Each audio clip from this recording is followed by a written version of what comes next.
Subscribers உங்க எல்லாருக்கும் என்னோட இனிய பொங்கல் தின நல்வாழ்த்துக்கள் சொல்லிக்கிறேன்.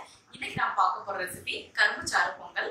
இந்த பொங்கல்ல நம்ம கரும்பு சாறு சேர்த்து பண்றதுனால அந்த கரும்பு சாரோட ஃப்ளேவர் வந்து ரொம்பவே இருக்கும், ரொம்ப டேஸ்டா இருக்கும். கண்டிப்பா நீங்க இந்த பொங்கலுக்கு ட்ரை பண்ணி பாருங்க. ஸோ வீடியோக்குள்ள போறதுக்கு முன்னாடி என்னோட சேனலை நீங்க இதுவரை சப்ஸ்கிரைப் பண்ணலன்னா மறக்காம கீழே இருக்க ரெட் கலர் சப்ஸ்கிரைப் பட்டனை அழுத்தி சப்ஸ்கிரைப் பண்ணிக்கோங்க. கூடவே பக்கத்துல இருக்க பெல் ஐக்கனை கிளிக் பண்ணிக்கோங்க. அப்பதான் புது வீடியோஸ் எல்லாம் மிஸ் பண்ணாம பார்க்கலாம். இப்போ கரும்பு சாறு பொங்கல் பண்றதுக்கு தேவையான பொருட்கள் என்னன்னு பார்த்துடலாம். பச்சரிசி 1/4 கப், பாசிப்பருப்பு 1/8 கப், வெள்ளை கற்கண்டு 1/8 கப், அரைச்சு ஜூஸ் எடுக்கிறதுக்காக கொஞ்சம் கரும்பை அதோட தோல் நீக்கிட்டு பொடி பொடியா கட் பண்ணி ஒரு மிக்சர் ஜார்ல எடுத்து வச்சிருக்கேன். கொஞ்சம் உலர் திராட்சை, கொஞ்சம் முந்திரி பருப்பு, நெய் 2 டேபிள் ஸ்பூன். இனி பொங்கல் செய்ய ஸ்டார்ட் பண்ணிடலாம்.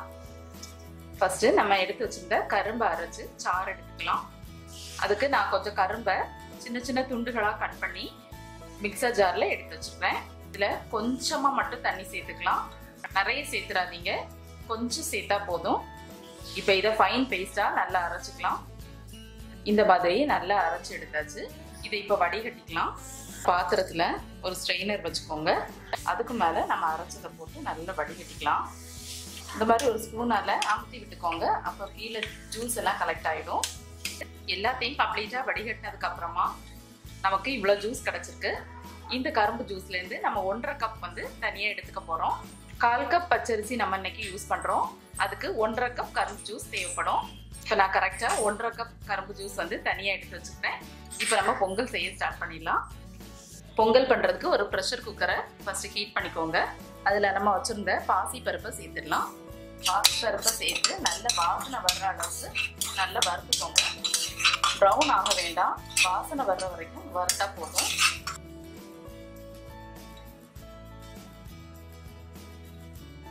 இப்போ பார்த்தீங்கன்னா பாசி பருப்போட நல்ல வாசனை வருது.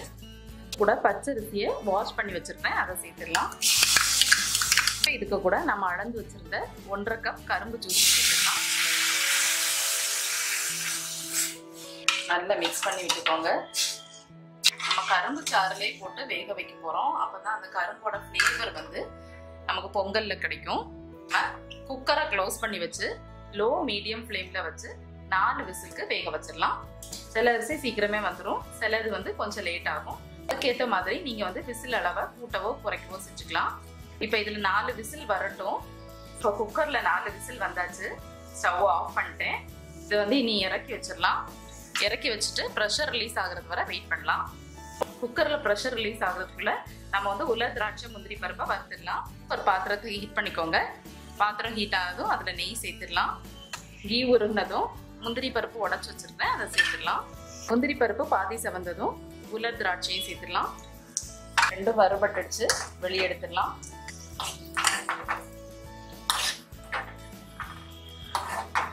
வறுத்து இந்த மாதிரி எடுத்து வச்சுக்கோங்க. இப்போ குக்கர்ல ப்ரெஷர் ரிலீஸ் ஆயிடுச்சு. ஓப்பன் பண்ணி பார்க்கலாம். நம்மளோட சாதம் பருப்பு ரெண்டுமே நல்லா வெந்துருச்சு. இப்போ ஸ்டவ் ஆன் பண்ணி ஸ்டவ்ல வச்சுக்கலாம். இதை ஒரு 2 வாட்டி இந்த மாதிரி மிக்ஸ் பண்ணி விட்டுக்கோங்க. கரும்பு சாரோட வாசனை நமக்கு நல்லாவே வருது. இப்போ இதுக்கு கூட நம்ம வச்சிருந்த கற்கண்டு சேர்த்துடலாம். கற்கண்டு மெல்ட் ஆகுறதுக்காக மிக்ஸ் பண்ணி விட்டுக்கோங்க. கொஞ்சம் உருகட்டும். நம்ம சேர்த்த கற்கண்டு நல்லா உருகியாச்சு. இப்போ இதை நல்லா மசிச்சு விட்டுக்கோங்க. நல்லா மசிச்சு விட்டதுக்கு அப்புறமா இதுல ஏலக்காய் பொடி சேர்த்துடலாம்.